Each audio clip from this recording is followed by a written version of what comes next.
नमस्कार। आप सुन रहे हैं द बॉलीवुड रेडियो और मैं हूं आपके साथ आकाश। दोस्तों, आज के इस पॉडकास्ट में बात राजेश खन्ना और सलीम खान की, और इन दोनों सितारों की निजी जिंदगी में किस तरीके से, दोनों के संबंधों में, निजी संबंधों में किस तरीके से उथल पुथल चली। और फिर हम बात करेंगे दो दौर की। एक दौर जब राजेश खन्ना ने सलीम खान से कह दिया, सलीम खान से तो नहीं कहा, अपने नौकर से कह दिया कि जाओ सलीम से कह दो मैं उससे नहीं मिलूंगा। और दूसरा किस्सा दूसरे दौर का, जब काका को देखकर सलीम खान भावुक हो गए थे। 1970 के दशक में राजेश खन्ना अपने करियर के सबसे बेहतरीन दौर में थे। स्टारडम ऐसा जिसके आसपास कोई दूसरा स्टार नहीं था।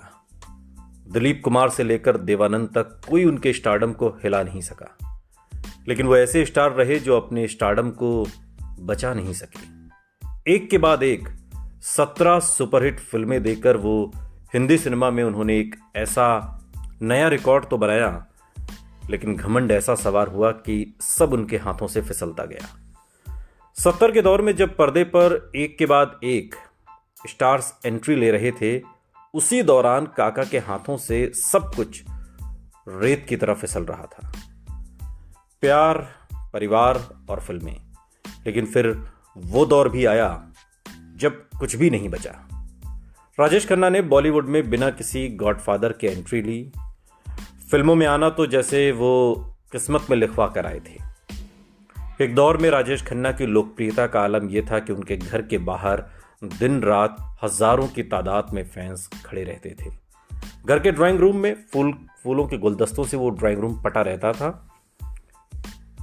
और जो उस दौर में बंबई में रहते हों और बंबई के कार्टर रोड पर राजेश खन्ना का वो आलीशान बंगला आशीर्वाद उन्होंने देखा हो, तो फिर वो इस बात से खुद को जोड़ पाएंगे। लेकिन फिर उनके करियर का डाउनफॉल शुरू हुआ, जिसके बाद वो एक नाम राइटर को जिम्मेदार मानते हैं, नामी राइटर सलीम खान को। और आज के इस पॉडकास्ट में हम वही किस्सा आपको सुनाने वाले हैं। और ये उन दिनों की बात है जब राजेश खन्ना को काम मिलना बंद हो गया था। कमोवेश या बहुत उस तरह की फिल्में नहीं मिलती थी जिस लेवल के राजेश खन्ना सुपरस्टार थे। पत्नी डिंपल से रिश्ता अच्छा नहीं था और वो भी अपनी दोनों बेटियों के साथ अलग रहने लगी थी। अब न पहले जैसी शोहरत थी और न पहले जैसा स्टारडम। वो अकेलेपन का शिकार होने लगी थी।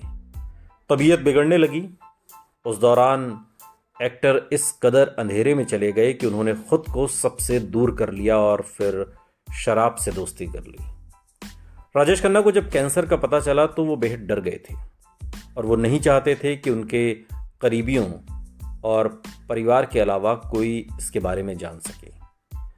लेकिन बॉलीवुड के गलियारों में सुगबुगाहट होने लगी थी। एक दिन एक पार्टी में जाने माने राइटर और सलमान खान के पिता सलीम खान वहां पर पहुंचे, तो उन्होंने काका की बीमारी के बारे में उन्हें पता चला, जानकारी मिली। और जब सलीम खान ने तय किया कि वो काका से मिलने जाएंगे। इस किस्से को वरिष्ठ पत्रकार और लेखक यासिर उस्मान अपनी किताब में इस बात का जिक्र करते हैं। उन्होंने आगे इसमें बताया कि जैसे ही उस रात सलीम खान पनवेल चूंकि नहीं गए जहां वो रहते थे और बंबई में रुक गए, राजेश खन्ना से मिलने के लिए उनके घर पहुंचे और उनके केयरटेकर से कहा, काका से कह दें कि सलीम साहब मिलना चाहते हैं। अब राजेश खन्ना के पास केयरटेकर पहुंचा तो उन्होंने मिलने से साफ इनकार कर दिया। दरअसल काका को यह लगता था कि उनके स्टारडम को चूर करने में सलीम जावेद का ही हाथ है, और वो मानते थे कि उन्हें जो उनका डाउनफॉल है वो तब आया जब सलीम जावेद ने अमिताभ बच्चन के करियर को चमकाने के लिए धांसू फिल्में लिखी। और राजेश खन्ना के मन में सवाल उथल पुथल कर रहे थे। उन्होंने फिर आओ देखा ना ताओ और सलीम खान से मिलने से साफ इनकार कर दिया और कह दिया कि जाओ सलीम से कह दो मैं उससे नहीं मिलूंगा।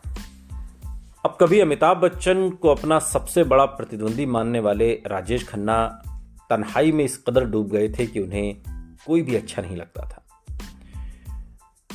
राजेश खन्ना की जीवनी, राजेश खन्ना कुछ तो लोग कहेंगे, में लेखक और पत्रकार यासिर उस्मान काका के निधन से पहले 2011 का एक किस्सा बयां करते हैं।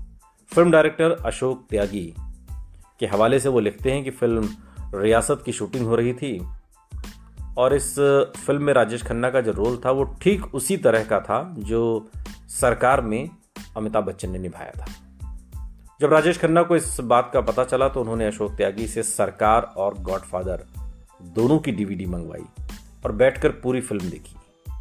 अशोक त्यागी कहते हैं कि अगले दिन जब राजेश खन्ना सेट पर आए तो उनकी परफॉर्मेंस देखकर सब दंग रह गए।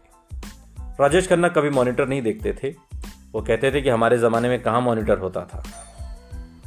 जून 2011 में राजेश खन्ना की तबीयत जब अचानक बिगड़ गई, डॉक्टर्स ने बताया कि उन्हें कैंसर है और काका को जैसे भरोसा ही नहीं हो रहा था। और इन्हीं दिनों का एक किस्सा लेखक सलीम खान बताते हैं कि जब वो, जिसका जिक्र भी हमने आपसे किया कि सलीम खान उन दिनों चूंकि पनवेल के फार्म हाउस में शिफ्ट हो गए थे और बंबई कम आते थे, लेकिन जब राजेश खन्ना से मिलने की उन्होंने एक प्लानिंग की कि मिला जाए उनसे, तो काका ने मिलने से साफ मना कर दिया। और सलीम खान कहते हैं कि मुझे लगा कि अपने दिल में कोई मलाल नहीं रखना चाहिए और ऐसी हालत में राजेश खन्ना से मिलना चाहिए, चीज़ें ठीक कर लेनी चाहिए। अगले दिन बंगले पर पहुंचा और मैसेज भेजा कि मैं मिलना चाहता हूं, लेकिन मुलाकात हो नहीं पाई और उन्होंने कहलवा दिया कि जाओ कह दो मैं नहीं मिलूंगा। और इन्हीं दिनों एक पार्टी में प्रेम चोपड़ा भी राजेश खन्ना से मिले और वो बताते हैं कि मैंने राजेश खन्ना को गले लगाया, लेकिन उनका रिस्पॉन्स इतना ठंडा था कि मुझे बहुत बुरा लगा। एक तरह से उन्होंने मुझे इग्नोर किया था, लेकिन मुझे इस बात का और अफसोस हुआ कि वो कितने दुखी हैं अंदर से।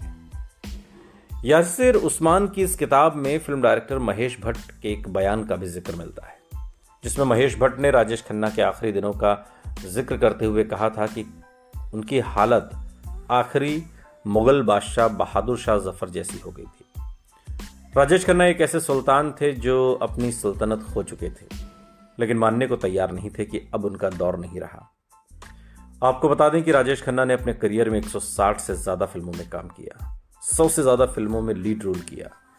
काका ज्यादातर फिल्मों में सोलो हीरो वाली फिल्में करते थे और 14 बार फिल्म फेयर बेस्ट एक्टर के लिए नॉमिनेट हुए और 3 बार ये अवार्ड भी जीता।